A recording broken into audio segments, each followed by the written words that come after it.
కలియుగ వైకుంఠం అనగానే మనకు గుర్తుకు వచ్చేది శ్రీ వెంకటేశ్వర స్వామి. ఆ వెంకటేశ్వర స్వామి కంటే ముందు ఆ 7 కొండల మీద శ్రీ వరాహ స్వామి కొలువై ఉన్నారు. కానీ ఈ 7 కొండలు ఇంతకు ముందు ఎక్కడ ఉండేవి, అవి భూలోకానికి ఎలా వచ్చాయి, ఇటువంటి ఆసక్తికర విషయాలను ఈ వీడియోలో వివరించే ప్రయత్నం చేస్తాను. ఒకప్పుడు ఈ చరాచర జగత్తు అంతా మహాప్రలయంలో నిండిపోయింది. అది మామూలు ప్రళయం కాదు. 1000 సంవత్సరాల పాటు ఈ భూమి మీద వర్షం కురిసింది. ఆ వర్షాన్ని ప్రళయ వర్షం అంటారు. ఈ ప్రళయ వర్షాన్ని కురిపించే మేఘాలు ఇప్పటికీ స్వర్గలోకంలో ఉంటాయి. ఈ మేఘాలకు మంత్రాలతో సంకెళ్ళు వేస్తారు. ఈ ప్రళయ వర్షం కురిసే సమయంలో ఎక్కడా నీరు తప్ప ఏమీ ఉండదు. ఈ మహాప్రళయం 1000 మహాచతుర్యుగాలకు ఒకసారి వస్తుంది. 1 కృతయుగం, 2 త్రేతాయుగం, 3 ద్వాపరయుగం, 4 కలియుగం. ఈ 4 యుగాలను కలిపి చతుర్యుగాలు అంటారు.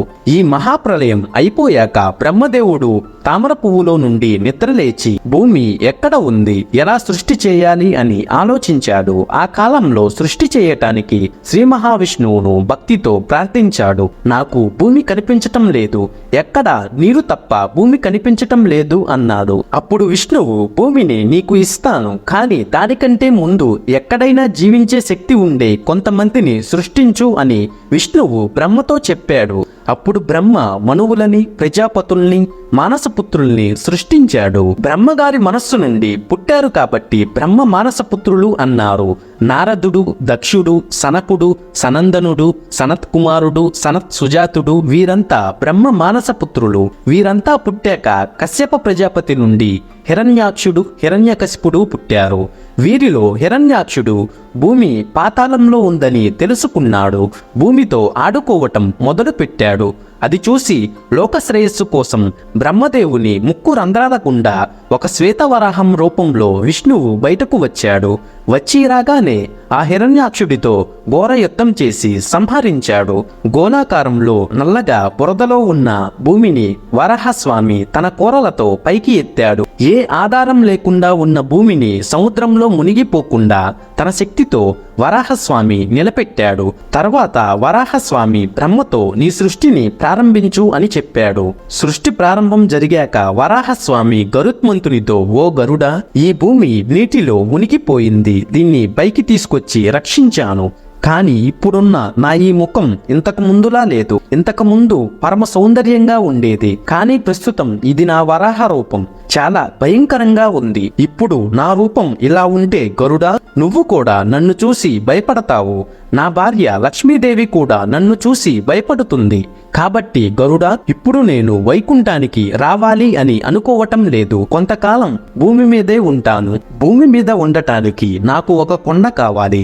మన వైకుంఠంలో 7 కొండలు ఉన్నాయి. ఆ 7 కొండలని పెకలించి నీ శిరస్సు మీద పెట్టుకుని ఈ భూలోకానికి తీసుకునిరా. నీ చేతులతోనో నీ వీపు మీదనో పెట్టుకుని తీసుకుని రాకు. ఎందుకంటే ఆ కొండలు చాలా పవిత్రమైనవి.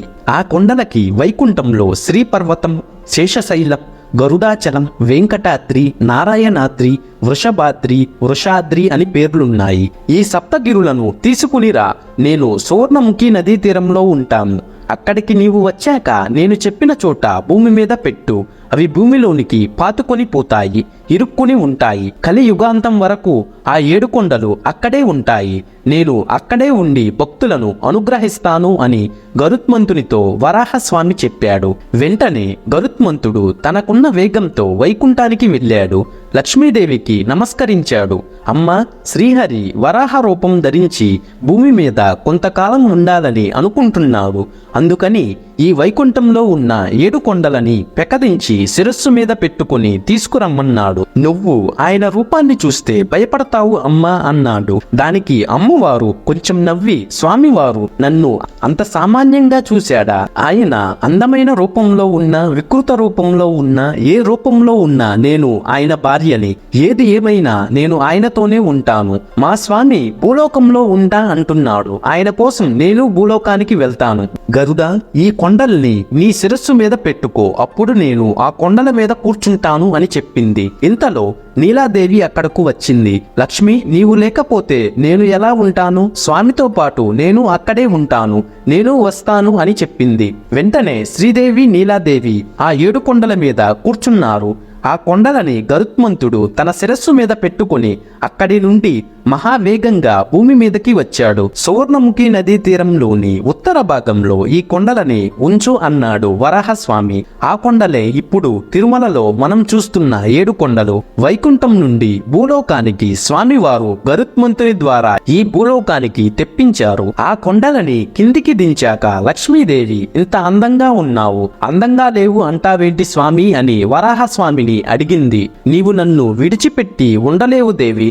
మొదటగా వెంకటాద్రి వరాహస్వామికి నిలయం. ఆ తర్వాత నరసింహావతారంలో నరసింహస్వామి వచ్చాడు. త్రేతాయుగంలో రాముడు అక్కడికి వచ్చాడు. ద్వాపర యుగంలో కృష్ణుడు అక్కడికి వచ్చాడు. ఇప్పుడున్నవాడు శ్రీకృష్ణ పరమాత్మ.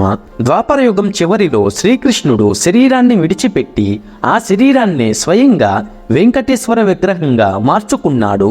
అందుకని వరాహ వెంకటేశ్వరుడు, నారసింహ వెంకటేశ్వరుడు, తర్వాత వామన వెంకటేశ్వరుడు, పరశురామ వెంకటేశ్వరుడు, దశరథ రామ వెంకటేశ్వరుడు, కృష్ణ వెంకటేశ్వరుడు. వెంకటేశ్వరుడి విగ్రహాలు కాలాన్ని బట్టి మారుతూ ఉంటాయి. ఇప్పుడు ఈ కలియుగంలో ఉన్న వెంకటేశ్వరుడు కృష్ణ వెంకటేశ్వరుడు. కాబట్టి తిరుమలలో ఆనంద నిలయంలో ఉన్న వెంకటేశ్వర విగ్రహం ఒక్కటి కాదు, ఆ యుగాలను బట్టి కొత్త రూపం ధరిస్తూ ఉంటుంది. ఇలా భూలోకానికి గరుత్మంతుడు తెచ్చిన 7 కొండలలో వెంకటాద్రి మీద వరాహస్వామి ఎలా కొలువయ్యాడు, ఇటువంటి ఆసక్తికర విషయాలను మరొక వీడియోలో వివరించే ప్రయత్నం చేస్తాను. జై శ్రీరామ్.